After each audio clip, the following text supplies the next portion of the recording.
Iglesia, muy buenas tardes. Nos complace mucho que estén con nosotros una vez más.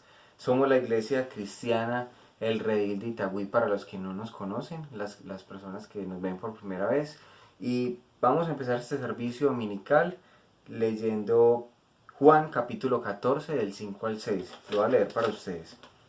Dijo entonces Tomás: Señor, no sabemos a dónde vas, así que ¿cómo podemos conocer el camino? Yo soy el camino, la verdad y la vida, le contestó Jesús. Nadie llega al Padre sino por mí. Hoy quiero recordarles algo, y no importa si llevas tiempo conociendo el Evangelio o si es la primera vez que lo escuchas, quiero que recordemos que por más que tratemos de acercarnos a Dios por nuestros propios esfuerzos, por nuestros propios méritos, nunca lo vamos a lograr. Tenemos un corazón que se inclina al pecado y nunca lo lograremos. De hecho, esa fue la razón por la que Cristo murió. Dios entregó a su Hijo para que Él tomara nuestro lugar y recibió el castigo que nosotros merecemos. Ese fue el precio de nuestra rebeldía, que Jesús hubiera muerto. Pero Él resucitó, y esas palabras de Jesús que utiliza para sus discípulos, diciéndoles que Él es el camino, la verdad y la vida, es porque por medio de Él podemos acercarnos al Padre, porque por medio de Él nos reconciliamos con el Padre. Así que te invito esta mañana a que estemos atentos a la palabra de Dios, para que conozcas a Jesús y medites en lo que Él hizo en la cruz por ti. Así que vamos a orar y a entregar este tiempo para que el Señor transforme nuestro corazón. Vamos a orar. Padre amado Señor, hoy reconocemos tu soberanía, Señor, que tú tienes el control de todo, Señor. Reconocemos de que tú eres nuestro Salvador, Señor, y que tú tienes el poder, eres el único que tienes el poder de cambiar nuestro corazón rebelde hacia ti, Señor. Te pedimos que utilices esta palabra del día de hoy para que transforme nuestro corazón, Señor.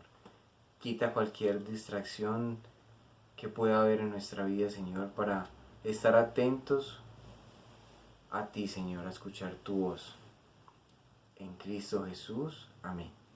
Bueno, Iglesia, vamos a tener un tiempo de oración, así que desde sus casas dispongan sus corazones.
Dios que descendió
iglesia les queremos recordar las actividades que tenemos en semana.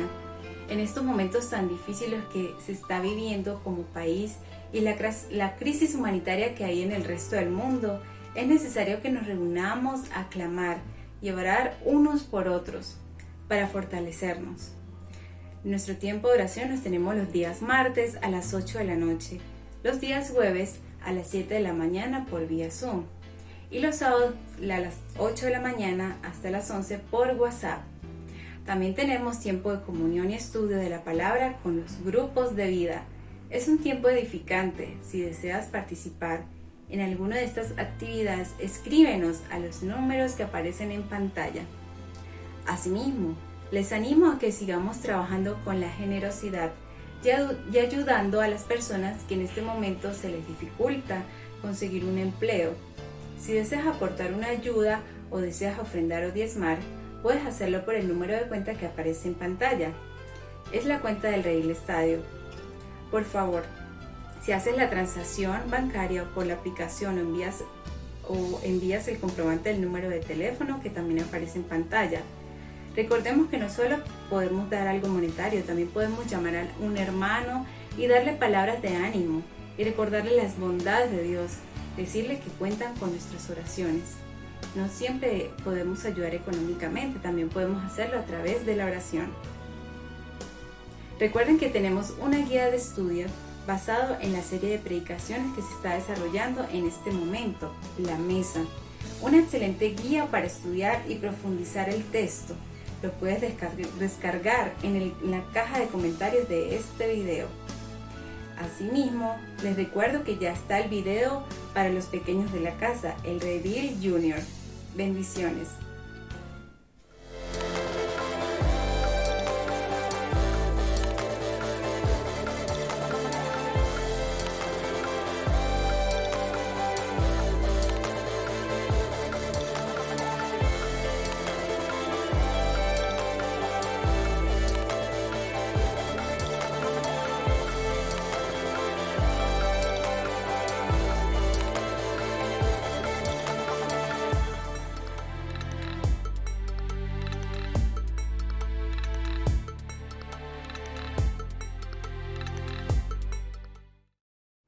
Bienvenidos a este nuevo tiempo de escuchar la palabra en nuestra serie La Mesa.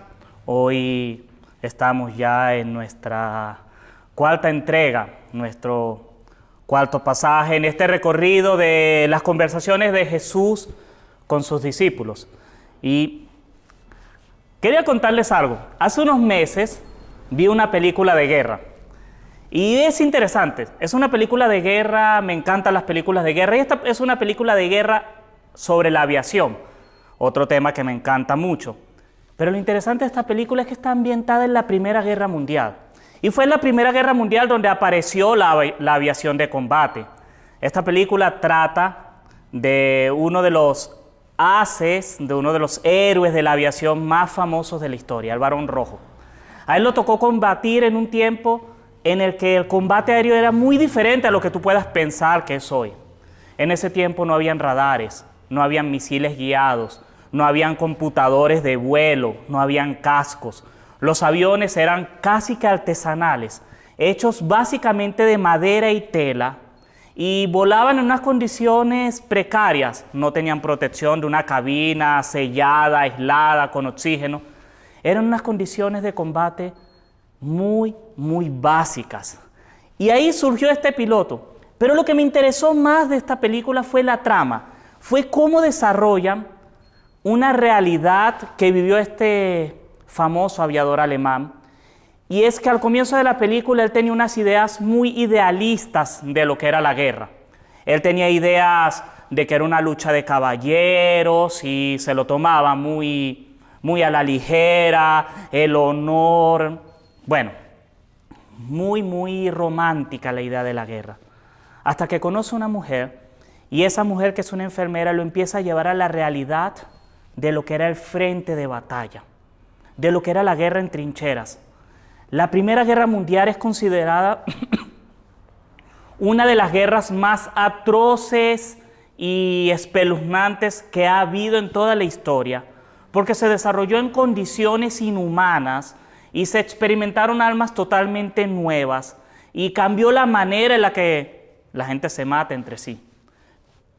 Y él, cuando empieza a ver esta realidad, cuando empieza a visitar el campo de batalla y ve la forma en la que la gente muere, cuando él tiene la oportunidad de estar en un hospital de campaña y ve los heridos, las mutilaciones, su concepto ideal de la guerra, su idealización empieza a cambiar y empieza a sentir frustración, repulsión, asco. Ya no es tan divertido ni honorable la manera en la que él lucha. Cuando empieza a ver también que sus amigos, sus camaradas con los que se divertía, empiezan a morir en combate y él se empieza a quedar solo. Empieza a recibir una dosis de la realidad de la guerra y eso lo empieza a transformar hasta que al final él muere en combate también. Su historia tiene una similitud con la de los discípulos. Y eso es lo siguiente.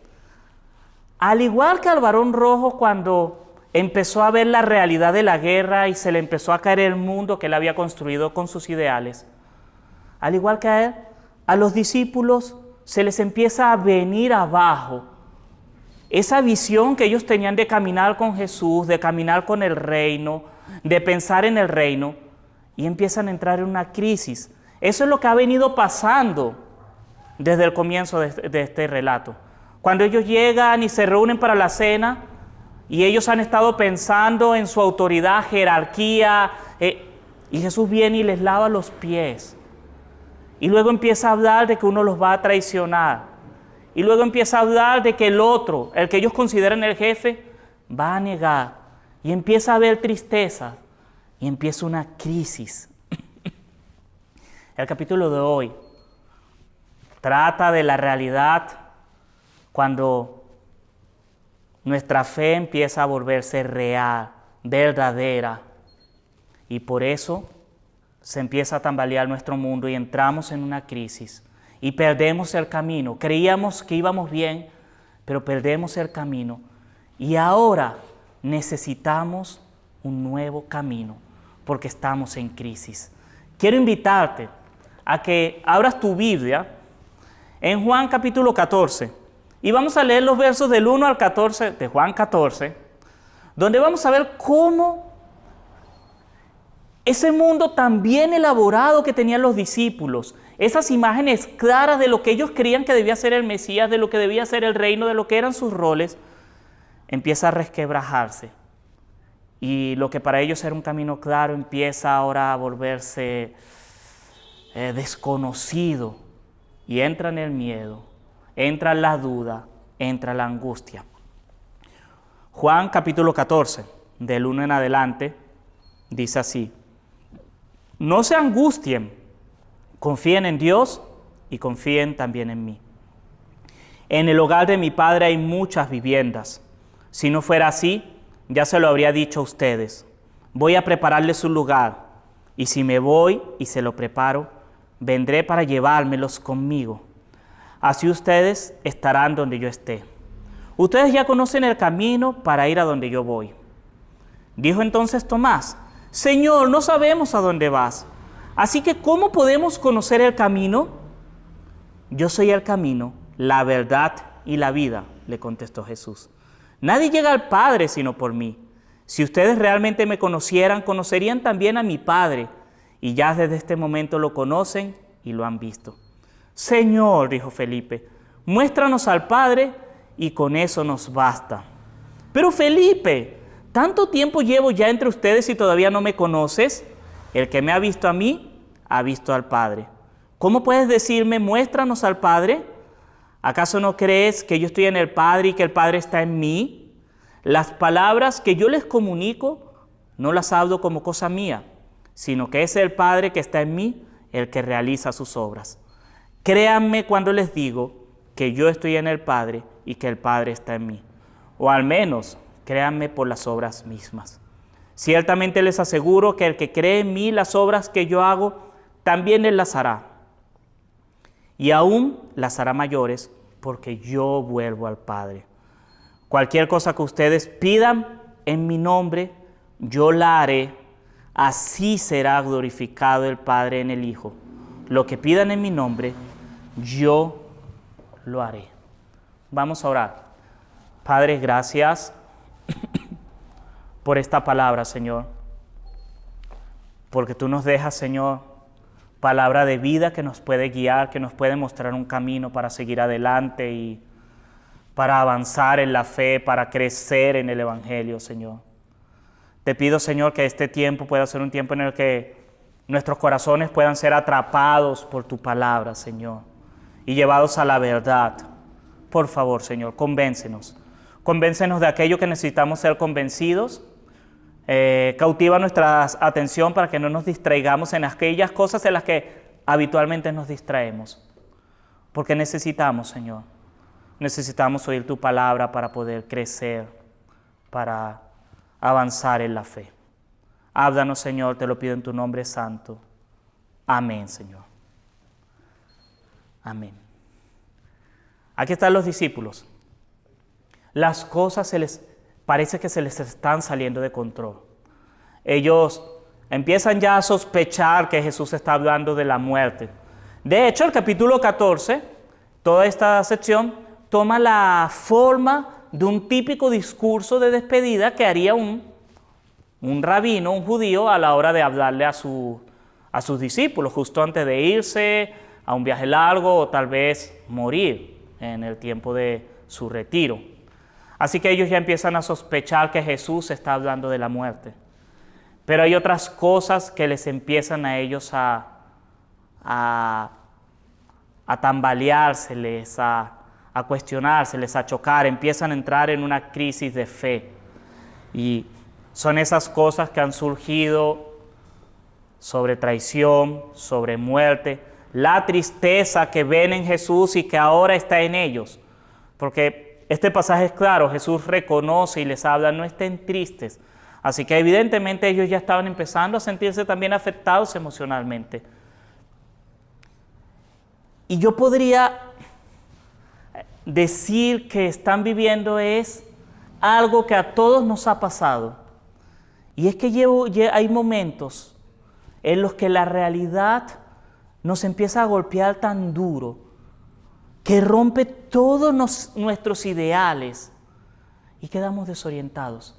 Me pasó hace más de 20 años cuando entré a la universidad y entré contento porque venía con un buen récord de notas de mi estudio de bachillerato. Y llego a la universidad y entro a las clases de matemática. Y llega un profesor que no pasa lista.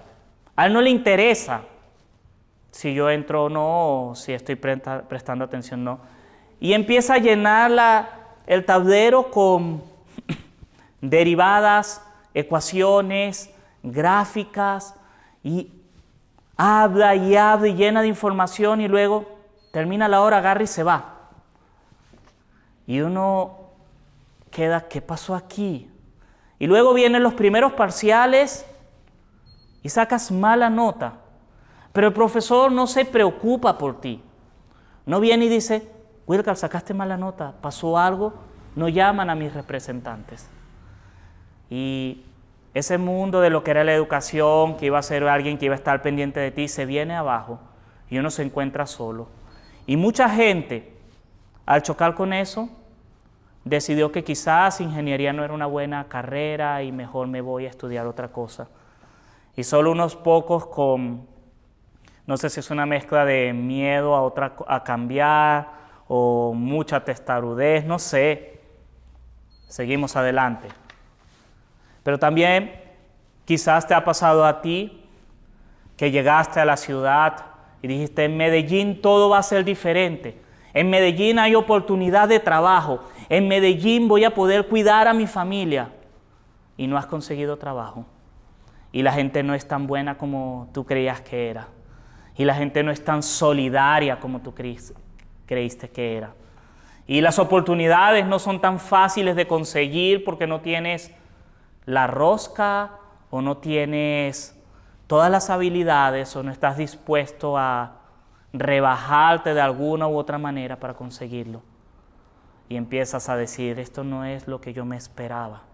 Tal vez le ha pasado a la señorita o al joven que llegó convencido de esa relación de que esta es la persona de mi vida. Esta es la persona que me va a dar la felicidad. Con ella voy a poder llegar lejos. Y empezaron los conflictos. Y tu pecado y el pecado de esa otra persona empezaron a complicar las cosas. Y hoy dices, no era lo que yo me esperaba. No era la relación que yo soñaba. Tener una novia, un novio, un esposo no era lo que yo creía que era. ¿Y ahora qué hago? Eso es lo que están viviendo los discípulos. Y quiero decirte una cosa.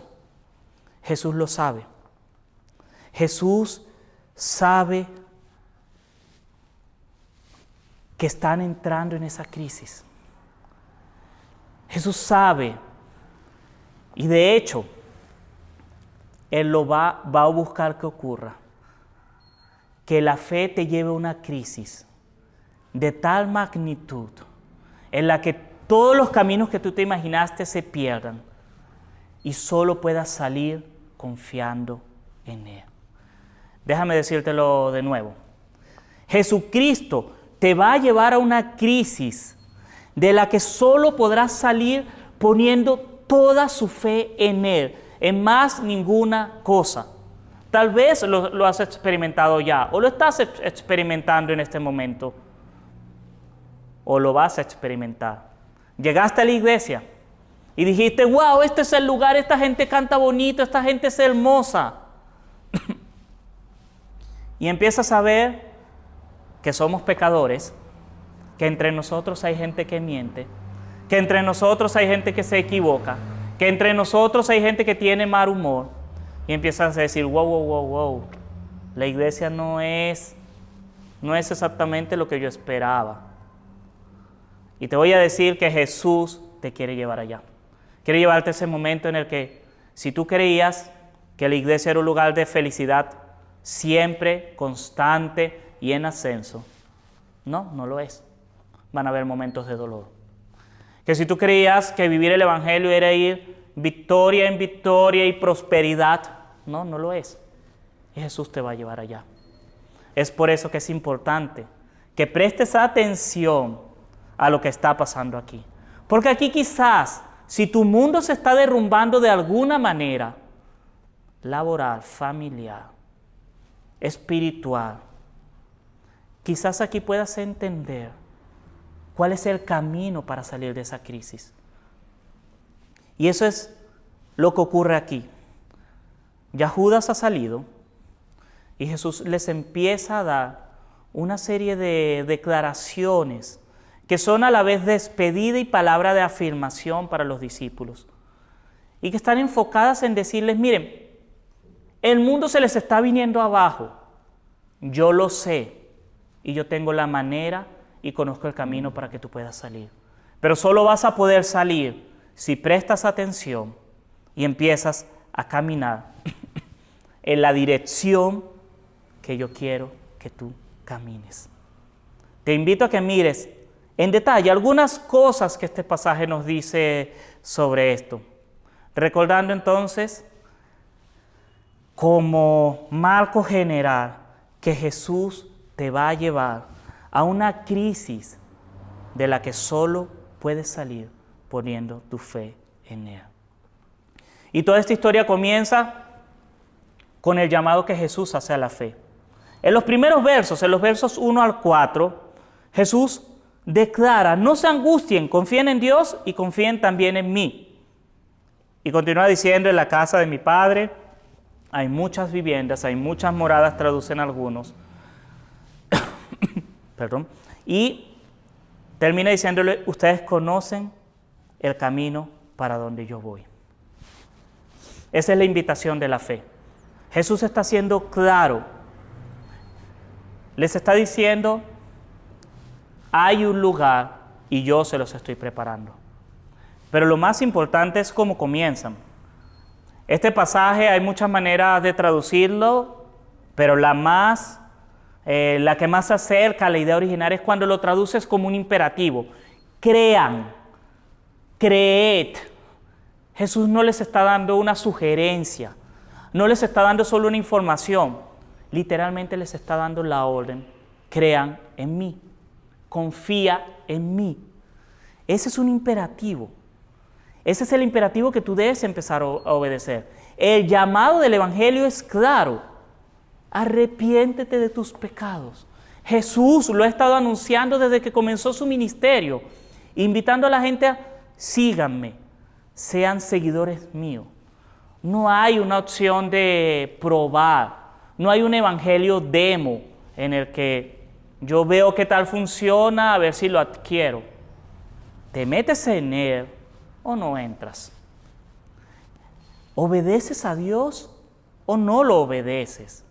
No hay términos intermedios, porque los términos intermedios te van a llevar a la frialdad, te van a llevar a la crisis. Pero también hay algo aquí que se empieza a ver en cuanto al llamado. Y es que nosotros corremos un riesgo. Y es el riesgo de empezar a obedecer a nuestro antojo. De empezar a creer que podemos tomar esos elementos de la fe que nos interesan. Que podemos empezar a tomar aquellos elementos de la fe que más me llamen la atención. Y algunos los modifico. En cierto modo eso les ha pasado a los discípulos. Ellos tenían, y es parte de la tristeza, de la angustia que ellos tienen, ellos habían empezado a tener sus propias imágenes de lo que era el reino de Dios, de quién era Jesús, y las estaban colocando como la realidad. Eso nos pasa a nosotros. A nosotros nos pasa exactamente lo mismo. Muchas veces llegamos a la iglesia y creemos que la iglesia es un modelo que nosotros nos imaginamos. Y creemos que la iglesia es un lugar de felicidad. O muchos convierten la iglesia en un lugar de prosperidad. Y empiezan a tomar categorías que no son bíblicas, para convertirlas en categorías cristianas. Por ejemplo, hay mucha gente que asume que la bendición de Dios solo es bendición económica. Y si tú tienes prosperidad económica y si tienes éxito, como lo mide el mundo, dinero, lujos, bienestar, entonces Dios está contigo. Otros creen que es ausencia de problemas, nos aislamos del mundo. Otros creen que la iglesia se trata de convertirse en un clon de alguien, entonces empiezan todos a vestir igual, a hablar de la misma manera, a comportarse iguales todos, y si tú no te conviertes a ese modelo, no estás en la verdad, y los de afuera tienen que volverse como nosotros porque si no los rechazamos. Y en cierto modo esto lo han hecho los discípulos. Si vemos en el Evangelio, a pesar de que Jesús siempre es muy enfático en revelar su identidad a sus discípulos, y aún en una ocasión les pregunto, ¿ustedes quiénes creen que soy yo? Ellos parece que no lo han entendido. Y quieren algunas ideas de su entorno, aplicarlas al Mesías. Por ejemplo, ellos esperaban que Jesús, como cualquier rey, empezase a repartir cargos a los discípulos más cercanos. Ellos esperan eso.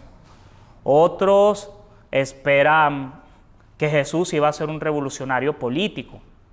Esa es la razón por la que empieza este conflicto. Ellos no entienden cómo la muerte, cómo el oprobio, cómo ese camino va a tener sentido con sus ideas de un Mesías.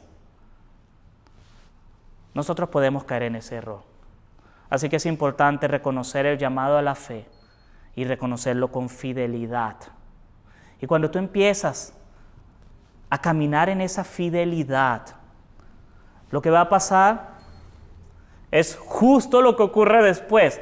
Después de que Jesús dice esto muy claro, esto es lo que dice, mi misión es prepararles un lugar y los voy a traer, yo voy a morir por ustedes, yo me voy a sacrificar para que ustedes tengan vida y ustedes moren con el Padre, que apunta a una relación con el Padre. no apunta a tu prosperidad, ni tu felicidad, ni tu salud, ni tu éxito. Apunta eso a una relación con el Padre. A eso apunta el Evangelio.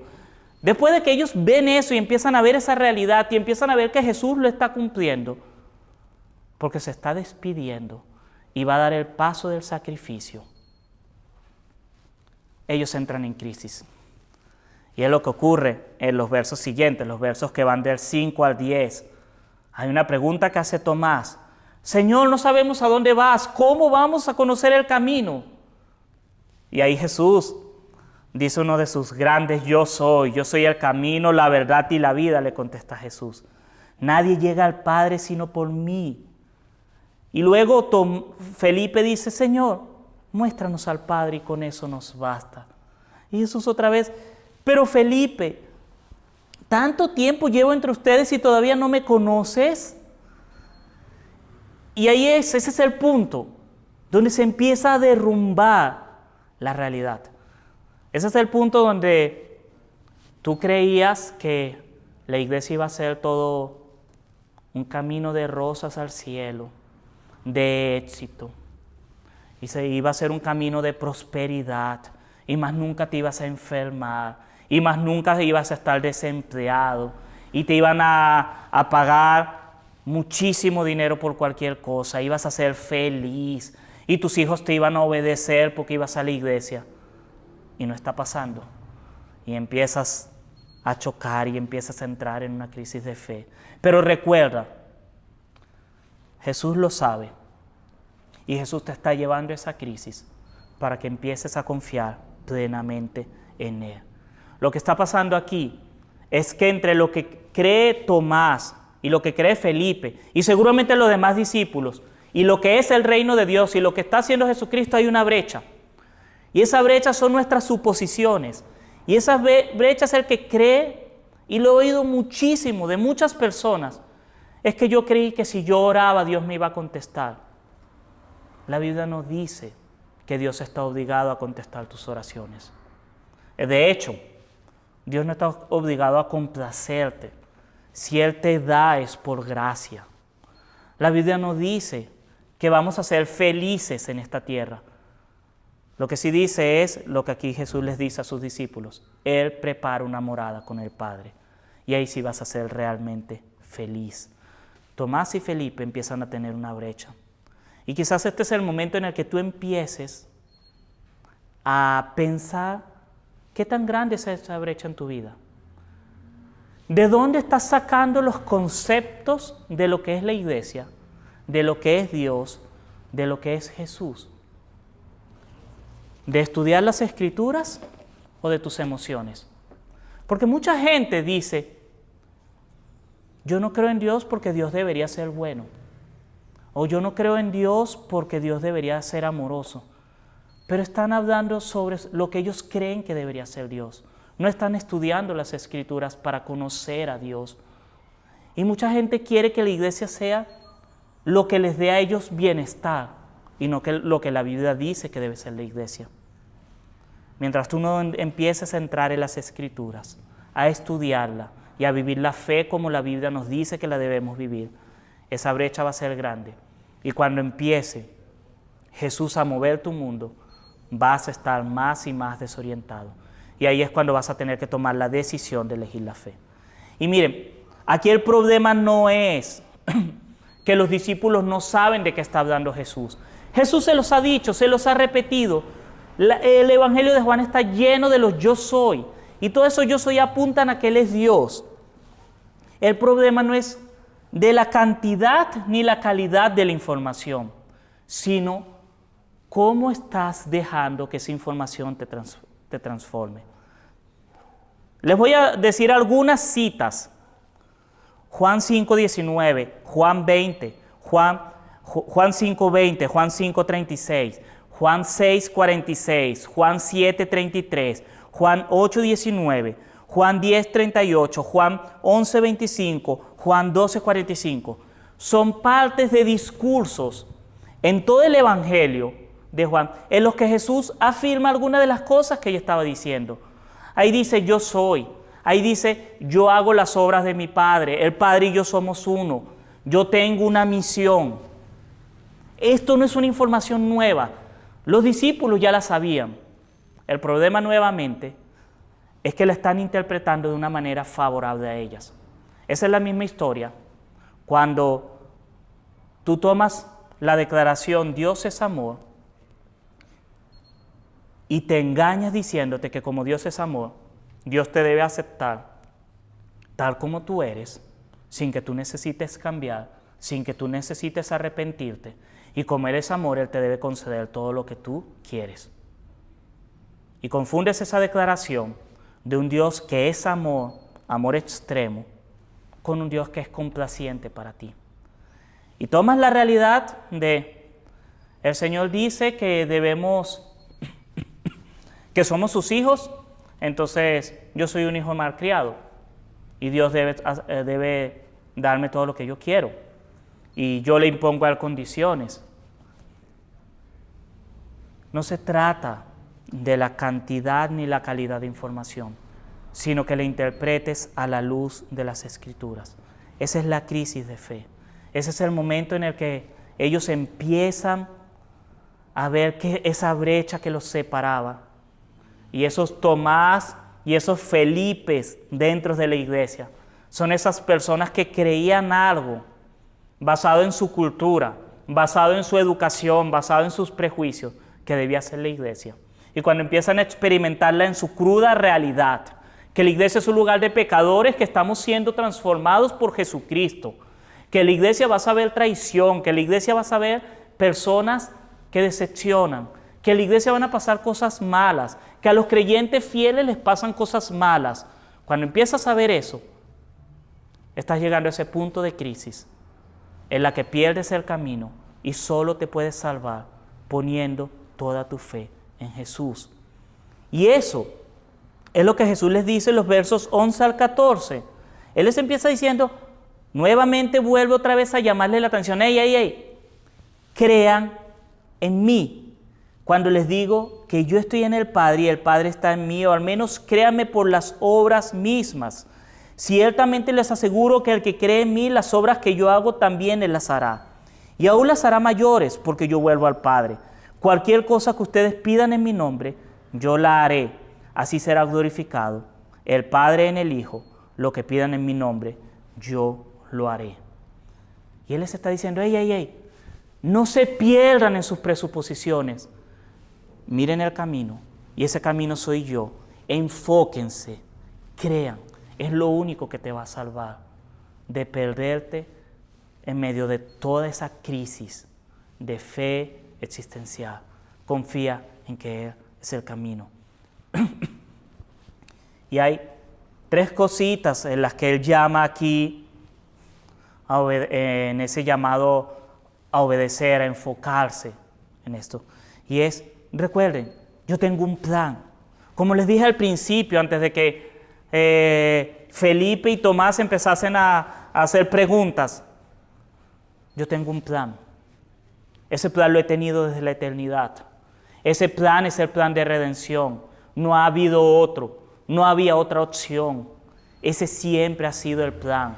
No es que Jesús vino a enseñarnos a vivir bien y como las cosas se salieron de control, pues lo mataron y bueno, aprovechamos ahora que lo mataron para hacer una... No, siempre fue ese el plan. Desde el principio, el Evangelio de Juan lo dice, el Verbo se hizo carne y se hizo carne con un propósito. La encarnación es el plan de Jesús de hacerse hombre para redimir a los suyos. Él tiene un plan. Lo que está pasando en tu vida, de alguna manera, forma parte de ese plan. No te puedo decir por qué ni cómo. Eso lo sabe Dios. Dios es el sabio. Pero sí te puedo garantizar que todo dolor, todo sufrimiento, toda crisis, toda confusión, Dios la va a hacer encajar de alguna manera en un plan perfecto. Así que si eres creyente y estás viviendo crisis en este momento, si te estás acercando a la fe y estás viviendo crisis en este momento, si empezaste la iglesia y ahora te está pareciendo que es más difícil, eso es una crisis. Ten la certeza de que Dios tiene un plan. Pero también esta parte final de este pasaje se enfoca en recordarte, Jesús es Dios. Él lo dice. Los versos 13 y 14 hubiesen sido palabras muy chocantes y confusas para un judío ortodoxo, porque está diciendo, cualquier cosa que ustedes pidan en mi nombre, yo la haré, así será glorificado el Padre en el Hijo, lo que pidan en mi nombre yo lo haré. Y uno dice, wow, esto no es un profeta, este es Dios. Porque un profeta podía decir, y uno le podía decir al profeta, pide a Dios en nuestro nombre, pídele a Dios. Pero pedir en nombre de Él, Jesús está diciendo, yo soy Dios. ¿Saben? Si ustedes piden en mi nombre, yo lo voy a hacer como si yo fuera Dios, porque yo soy Dios. Jesús está afirmando en todo este pasaje, desde el verso 1 hasta este verso 14, yo soy Dios, yo soy el camino, yo soy la verdad. Las obras, el Padre se glorifica en mí, las obras que hagan, ustedes van a hacer obras mayores que las mías. Lo que pidan en mi nombre yo lo haré. Él está afirmando que Él es Dios. Y eso tiene implicaciones. Tiene implicaciones de obediencia, tiene implicaciones de alabanza, tiene implicaciones de rendición, de reconocer su soberanía. Uno de los problemas que a veces tenemos en nuestra manera de entender la fe es que no estamos tratando a Jesucristo como a Dios. Y lo queremos tratar como un amigo. Y lo queremos tratar como alguien que está a nuestro mismo nivel, al que le podemos dar órdenes. Él es tu Señor. Y si Él te dice hoy, deja el pecado, yo te recomiendo que dejes el pecado. Porque no te lo está pidiendo un amigo. No soy yo que te lo estoy pidiendo como un humano a otros humanos. Te lo está pidiendo Dios. Si Jesucristo te está llamando a tomar acciones en tu vida, tómalas. Él es Dios. Entiéndelo. Él tiene todo el derecho y todo el poder. Él es soberano. Él tiene un plan. También algo que se deriva de esto es que debes reconocer que Él tiene una manera de hacer las cosas. Tú no la puedes cambiar. La fe no admite creatividad. Tú no puedes decir, yo me relaciono con Dios a mi manera. Él ya dejó la revelación de las Escrituras. Él ya dejó el plan, Él ya dejó el camino que es Él mismo. Así que tienes que entender que solo puedes conocer y solo puedes salir de esa crisis a la manera de Dios. Es lamentable, porque conozco gente a la que Dios los lleva a esas crisis y ellos, en vez de decir, Señor, quiero entregarme a ti, por favor, reconozco que he intentado construir mi vida en mi esfuerzo, reconozco que he puesto mi confianza en personas, dinero, cualquier cosa. En vez de rendirse y decir, sí, Señor, es a tu manera, solo puedo encontrar el camino a tu manera, solo puedo salir de este problema a tu manera, lo que terminan diciendo es, ya sé que debo esforzarme más, debo ser más fuerte para enfrentar la vida.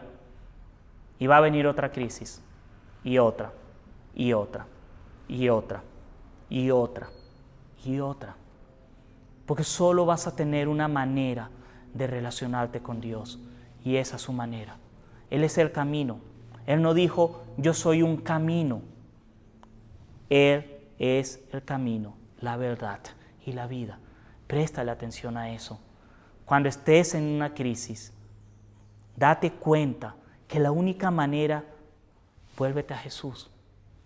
Búscalo a Él. Arrepiéntete ante Él. Ofrécele todo a Él.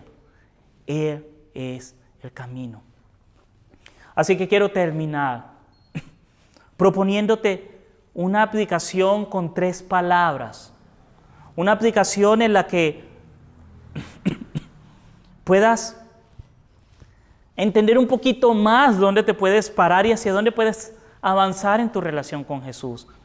Y pensé en 3 palabras que pueden agrupar 3 tipos de personas que me están escuchando. Quizás me estás escuchando tú que estás empezando a caminar en el Evangelio y tal vez inclusive no te confiesas cristiano, pero quieres conocer más de la fe. O tal vez hay personas que en este momento están pasando por la crisis y de alguna manera están en un punto en el que dicen, no entiendo por qué me está yendo tan mal. No entiendo por qué si yo me estoy esforzando, las cosas no fluyen como deberían. No entiendo por qué si estoy esforzándome en ir a la iglesia, en ir al grupo de vida, las cosas no me están saliendo. Tal vez estás en esa situación. O tal vez en este momento estás asintiendo y estás diciendo, tienes razón, yo el año pasado estaba así, llevado, hundido, y me volví a Jesús y empiezo a sentir la paz. Y tal vez las circunstancias no han cambiado, pero siento la paz y siento su amor y siento que el camino es seguir perseverando porque Él me va a salvar. Él tiene un lugar para mí. Tal vez estás en ese momento. Tal vez comienzas, estás en medio o estás saliendo. Quiero dejarte 3 palabras. Una para cada uno de esos tipos de personas. Si tú estás comenzando, prepárate. Prepárate porque va a llegar un momento en el que tu fe va a ser probada. Y va a ser probada porque el Señor quiere tu corazón. A Él no le interesan tus hábitos, a Él le interesa toda tu persona. Y Él va a transformar tu corazón, tu vida y tu mente. Y si para eso tiene que llevarte a crisis, lo va a hacer. Porque la recompensa de la comunión con Dios es más grande que el mejor trabajo, que la mejor salud, que la mejor familia, que la mejor condición de vida. Así que prepárate. Y te puedes preparar buscando conectarte con el Evangelio. Y ahí los grupos de vida son un lugar especial. Si no estás en un grupo de vida, empieza a preguntar dónde, cómo, quiero estar en un grupo de vida. Pero también conéctate a nuestros tiempos de oración. Busca personas que oren por ti, que te acompañen a crecer en la fe. Que cuando llegue la crisis, tú no estés solo, estés con alguien que camine contigo. Eso va a ser mucho más fácil. No puedo decirte que no vas a tener crisis en tu vida, pero sí te puedo recomendar que te prepares para que cuando vengan puedas crecer en la fe. Pero la segunda palabra es resiste. Así que la primera es prepárate. Para aquellos que todavía están en ese primer amor y apenas se están viendo y están como que acercándose a ver qué pasa aquí, prepárate. Edifica tu fe, aprende bien del Evangelio. Pero si ya tú has caminado un poco más y en este momento estás en medio de una crisis y te estás preguntando, esto no era lo que yo quería. Y dices, es que no es tan fácil como yo me lo imaginaba. Resiste. Resiste. Cultiva tu fe. Busca acompañamiento. Alguien que ore por ti. Decídete a decir, pastor, yo quiero estudiar más sobre finanzas, la Biblia de las finanzas si tu problema es económico. O yo quiero estudiar más sobre el sufrimiento si tu problema tiene que ver con enfermedad. O yo quiero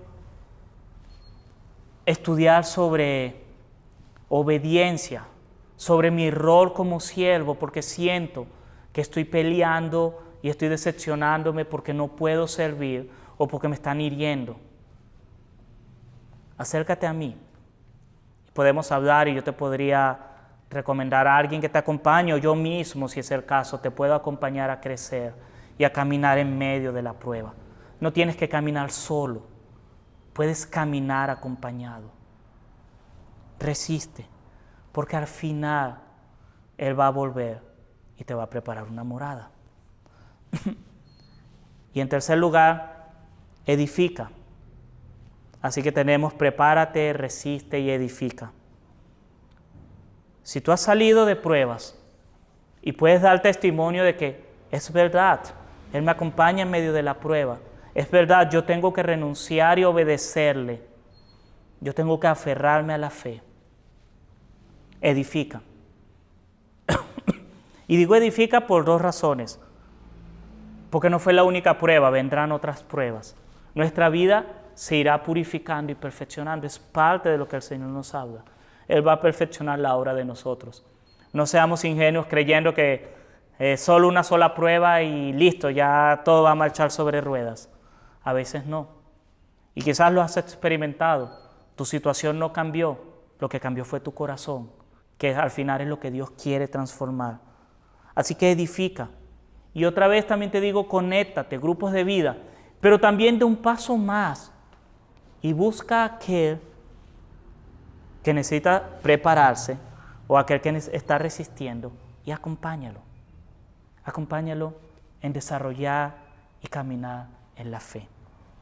Piensa en esas 3 cosas. Si estás comenzando, prepárate, prepara tu corazón para las crisis. Pero si estás ya en la crisis, resiste. Y resiste buscando la comunión y el consejo de otros creyentes. Y si ya has pasado pruebas y puedes decir, sí, lo he vivido, he resistido, ayuda a otros. Vamos a orar. Padre, gracias Señor porque tú prometes que vuelves, tú prometes que preparas una morada para tu iglesia, para tus hijos.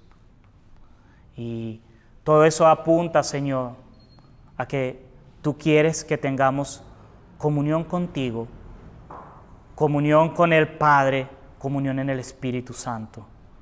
Oh Señor, te pido que podamos enfocarnos en esa realidad, Señor. Padre Santo, que tú le hables a cada uno de los que está oyendo, Señor. Si es alguien que apenas está comenzando, que apenas está empezando a degustar el Evangelio, apenas se está acercando, Señor. Háblale, Señor, motívalo a querer conocer más de ti, pero también a rodearse, a conectarse con la iglesia. Que él pueda prepararse, Señor, porque vendrán momentos de crisis. Eso es algo que está en la palabra, Señor. Y es también la forma en la que tú preparas el carácter de tus hijos, Señor.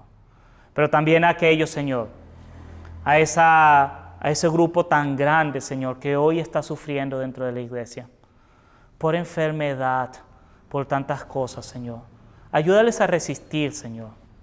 Muéstrales aún inclusive si hay cosas a las que deben renunciar, cosas, ideas sobre la iglesia, sobre ti, sobre la oración, sobre su misma fe, Señor, a las que deben renunciar, que no se parecen a ti, que no son lo que tú dijiste que debía ser, Señor. Ayúdales a renunciar a eso, Señor, y a mantenerse firmes. Dale sabiduría, Señor, para conseguir personas que les acompañen, que les aconsejen, que oren con ellos, que les ayuden a entender la palabra para vencer esas pruebas, Señor. Y a aquellos, Señor, que han sido bendecidos con tu presencia en medio de la prueba, Señor. Dales, por favor, sabiduría, Señor, y dale sensibilidad para poder reconocer a aquellos que están luchando, aquellos que necesitan ser acompañados, que necesitan ser animados, aún exhortados, Señor, a la obediencia y a la fe. Que ellos puedan ser instrumentos, Señor, para la sanidad de otros, así como seguramente hubo gente que les ayudó a sanar cuando ellos estaban en pruebas. Señor, te pido que cuando lleguen estos momentos de prueba en nuestras vidas, Señor, nosotros seamos fieles en aferrarnos a ti, en obedecerte a ti, Señor, y podamos abrazar las promesas de que tú vuelves, de que tú tienes un lugar para nosotros, de que tú eres bueno, tienes un plan, Señor. Te lo pido, Padre, en tu nombre santo, orando en el nombre del Padre, del Hijo y del Espíritu Santo. Amén. Amén. Gracias por seguir esta serie. Te invito a que nos sigas. Ya estamos haciendo nuestras celebraciones presenciales, así que quisiera verte, quisiera que puedas estar con nosotros presencialmente y celebrar. verdaderamente la comunión con Dios. Dios te bendiga, nos vemos el domingo entrante con la siguiente entrega de esta serie de la mesa, las conversaciones finales de Jesús con sus discípulos.